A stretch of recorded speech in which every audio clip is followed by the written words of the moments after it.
ল্যান্ডের রানী একটা ভীষণ বড় ভয়ঙ্কর পোকা জিঙ্গুরা আমাদের প্রজাদের রোজ মেরে মেরে খেয়ে নিচ্ছে। তাই আপনাদের সাহায্য চাই। আর যদি আমরা সাহায্য না করি তাহলে আমরা তোমাদের বড় করবই না, তখন জিনগুরা তোমাদেরকেও খেয়ে নেবে। আমরা তৈরি, শুধু প্ল্যান করার একটু সময় দাও।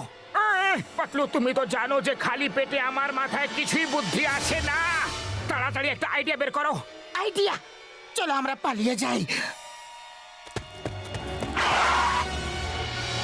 তোমরা দুজন এভাবে পালাতে পারবে না। আরে আমরা পালাচ্ছিলাম না, জগিং করছিলাম। যে কোনো লড়াই করার আগে নিজের শরীরকে একদম ফিট রাখা খুবই দরকারি। পালাও! জিঙ্গুরা আসছে! পালাও! পালাও! জিঙ্গুরা